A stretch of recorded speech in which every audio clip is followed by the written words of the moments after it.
Ito yung pinaka last natin, yung Bohol Loop na version 2. Naman yung pinakauna natin, yung Isle of Bohol. 500 km, tapos nag Bohol Tour, tapos nag Cebu Conqueror tayo, tapos nag Bohol Loop. Ito yung pinakamalayo natin mga amigo, Negros Loop. Solid ito mga amigo. At sa baba natin, yung ating Yamaha R3. Ang ganda talaga gumawa ng repaintal. So washout repaintal. Ang ganda ng mga pagka-repaint nila, oh. Ganda rin sana pa ceramic natin to ba, no? Kaso mga amigo, napakamahal magpa-ceramic. Pero siyempre quality naman talaga eh. Wala tayong budget para pang ceramic. Gusto ko rin kasi na tumagal talaga yung paint na ito. Dahil ganda tingnan eh. Ang dami kasing sabi na ang ganda talaga ng pagka-repaint nila. Kaya yun, washout repaint all. Buti na lang mga amigo, may nakita ako sa YouTube na affordable at abot kaya ng bulsa. Mga amigo, ito ang sagot. Auto ceramic coating. Ito ang sagot mga amigo. Ikaw nga lang mag-aalagay nito. Pero napakadali lang mga amigo, napaka-busy. Kaya naman mga amigo, yan po yung tuturo ko sa inyo. At ipapakita ko rin po yung resulta syempre. Mas maganda na ipawashing muna natin yung motor natin, tapos lagyan natin to. Mamaya ko na papakita yung loob, alright? Mamaya ko rin sabihin kung magkano yung bili ko nito.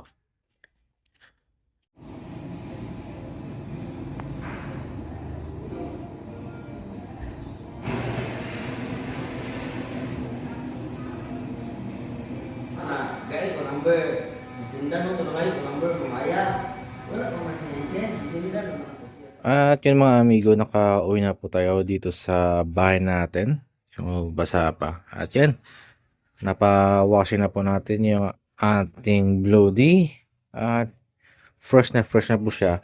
Kaya ngayon mga amigo, ito na po yung gagawin natin. Paano po natin i-apply yung ceramic coating na yon. Let's go. Ito na po ang ating ceramic coating. Buksan natin. Yan ang kanyang laman. Actually mga amigo, nabawasan ko na po to dahil meron akong ginamitan. Pero hindi po dito sa repaint natin. So ito yung mga amigo, yung laman niya, yan. Auto ceramic coating. 9H Mr. Fix. So in-order ko to yung mga amigo sa Shopee. At nasa screen yung kanyang link dito. At yan mga amigo. Ito naman is yung kanyang foam. Ito yung gamitin nyo. Yung ito. Tapos, may kasama rin siyang parang, ito, pamunas. Pero, hindi ko ginamit to eh. Mas maganda mga megs na, meron kayong pamunas na ganito. Yan, yung sobrang lambot. Sasabihin ko sa inyo mamaya kung saan natin gamitin to.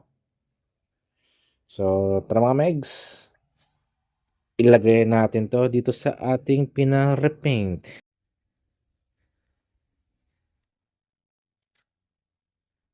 Yung amoy niya mga amigo parang parang hinebra.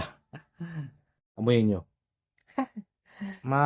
Patak pala tayo mga amigo. Pag ganito siya, yan pag ganyan. Hindi yung dito na sa portion. So pag ganito, pahaba mga megs. Yan. So bahala na kayo kung ilang patak. Mayroon kasing iba sa video na 6 na patak.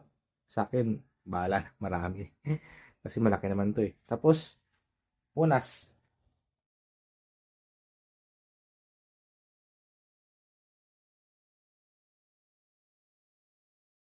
Magpunas sa mga amigo, step by step, no?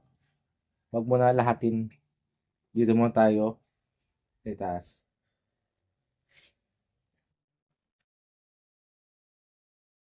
Wag ganun mga amigo Dapat isang portion lang. Pag ganyan lang.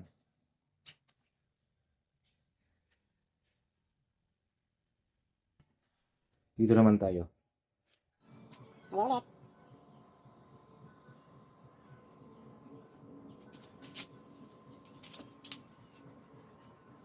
Bilis na siya ng mga amigo magpunas dahil mabilis kasi siya matuyo.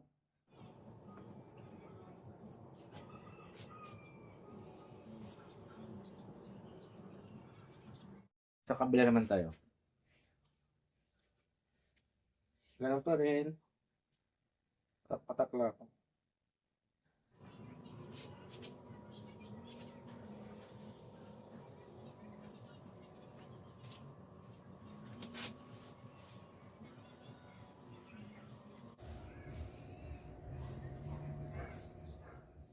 At yun mga amigo, nalagyan na po natin ng ating ceramic coating. So, kita nyo yan. Mamasa-masa pa yan mga amigo. So, yung gagawin natin mga amigo, patuyuin muna ng 3 minutes. So, depende sa inyo, 3 minutes or 5 minutes, depende sa inyo.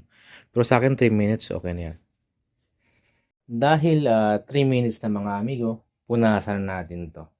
You know, diba? Smooth lang. Siyempre, isang way lang mga amigo, no? Pag ganyan lang, huwag ganun.